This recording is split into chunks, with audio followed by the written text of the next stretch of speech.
All right, this is the second video with developing the interior cleaner. So if you watched the first video, I like this color the best. It's different than the whole line that I have right now. And I went with the high foam because when I just kept doing research and getting your feedback, people just really like foam. They like foam in a car, they like foaming on an interior, and it's also functional for interiors too because the foam clings. And so I went with high foam. It smells really good. Here, take a whiff. Smell that? Wow, smells good. And so I've been testing throughout the week how the scent lasts in a car as well, because some people are so weird about scents. And so it gives the car a nice fresh scent inside, but it doesn't last an incredibly long time. And then I picked up another one of my favorite interior tools. So just the testing kind of continues, and this video is more so just about like a behind the scenes of testing the compatibility of the cleaner and how well it cleans. We have another Tesla in California in.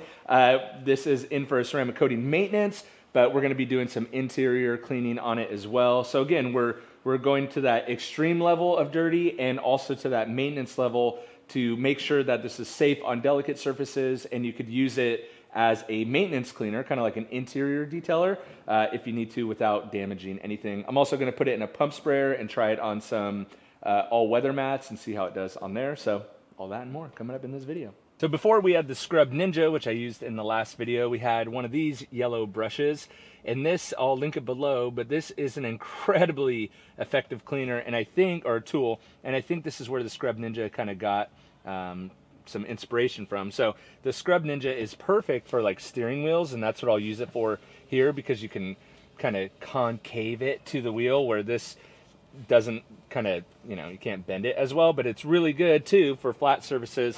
And so on something like a leather seat where we have sunscreen, does smell really good. So what I'm looking for is lather and cleanability. How well is it cleaning with the tool? Is the tool one thing that you have to be careful with using any interior tool or any brush at all, which is why I like the Scrub Ninja and this thing so much, is that you don't want to be too aggressive. And sometimes with a brush and a cleaner mixture, it could be very, very aggressive, and so you don't want to prematurely wear down the material. So, but you can see it just keeps lathering up, which is really great. That's why I wanted to go with more of a higher foam. Let's check our work. We have a clean towel. And the seat wasn't too dirty.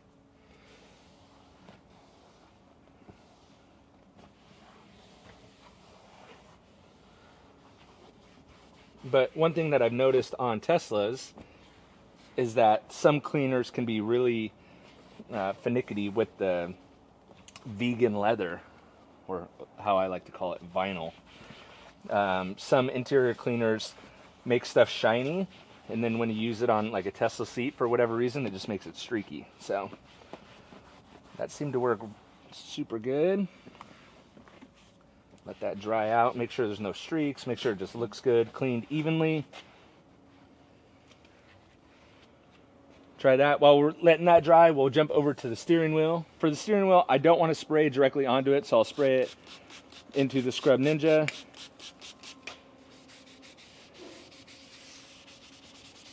See if I can get a nice lather going.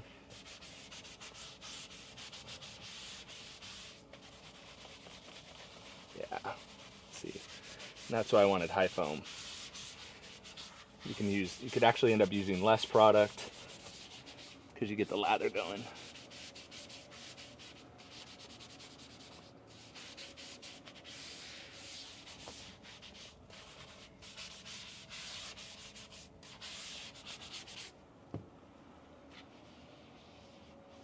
Steering wheel is one of the dirtiest places in the whole entire car, but it's also one of the most frequently touched places. So you want to be able to clean the steering wheel without degrading the material prematurely, and you also don't want to make it sticky. So I think we nailed it on the steering wheel. not sticky, not streaky. It's not overly greasy. It's just kind of cleaned. I got a hit. We'll show it back on this backside, but on the backside of the steering wheel, it looks like there's some makeup. But in the meantime, if we look back at our work, this is exactly the finish that I wanted to have. It's a matte factory finish. The vinyl feels supple. It doesn't look streaky, but it looks clean. We removed the sunscreen. Nice fresh scent. It's not super shiny. And overall, just looks really, really good. So I'm excited about that. I think we're getting there, definitely. So when you look at the seat that we cleaned, this is the finish that I think the majority of people want. It's just that factory matte. It just looks clean. Again, I keep saying it, but it looks like you did nothing. And that's kind of what I'm going for, is it just looks how it should. When you look over at the passenger side seat, this is untouched, uncleaned. You can see how it's a little shiny. We know that shiny leather is dirty leather. You can see a little bit of sunscreen towards where the legs hit down over here. It just is still very dirty. It looks inconsistent, I think, is another major thing. Whereas the driver bottom seat looks very consistent after being cleaned. And again, a lot of that is due to we are cleaning with pretty much a pH neutral cleaner, which I think is pretty amazing. Another really common area that a lot of dirt, grime, and junk is right here along the center console. So we'll take a couple sprays, get that lathered up. Yeah, the high foam is where it's at.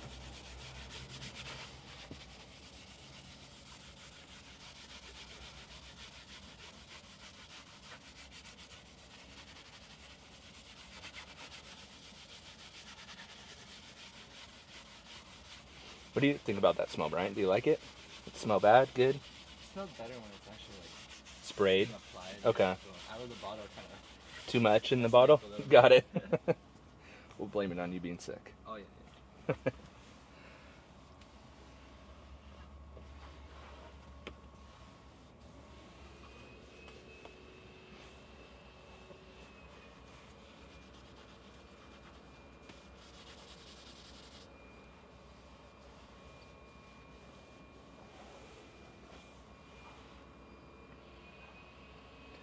And another thing I'm looking for is I don't want it to look dried out. So that's another thing when you take like an APC or a high dilution or a heavy dilution all-purpose cleaner, you run the risk of drying these materials out and they look faded, and you kind of, again, that's what I was talking about with the steering wheel, it just looks old. And so you're cleaning it and getting the junk off of it, but then it's not really rejuvenating it, so it looks just kind of old. But that's what you want right there, kind of just return it to factory. It almost looks like you did nothing because you're returning it to factory. So it just looks good. All-weather mats are another area that need to be cleaned a lot. So what I'm gonna do is take one of the sample bottles and fill it into a pump sprayer. And then what I wanna do is foam on this mat, and we could see that this would be how effective of a cleaner it is on here as well. And these mats are another area that, you know, personally, I like to clean them and then put some sort of dressing on them. It does make it a little bit slippery, but that's just a personal preference of mine.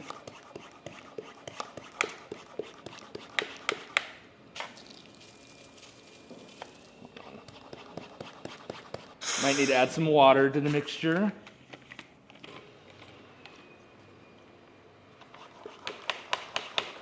All right, let's try it again. Nope, my foamer's definitely broken. There we go.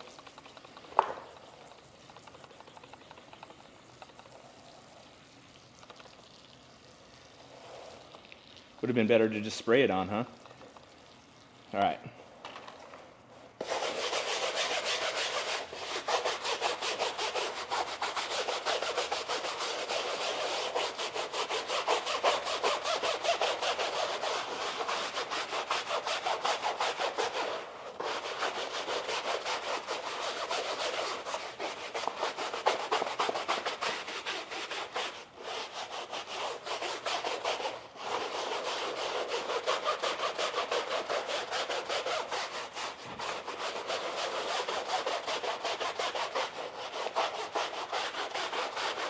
You can 100% see that foam just starting to turn brown.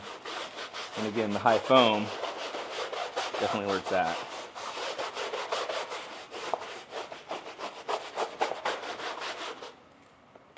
I'm gonna rinse this with water, but let me just take a swipe at it, see how we're looking. Yeah. See all the dirt that's in the foam. So that's what you wanna see.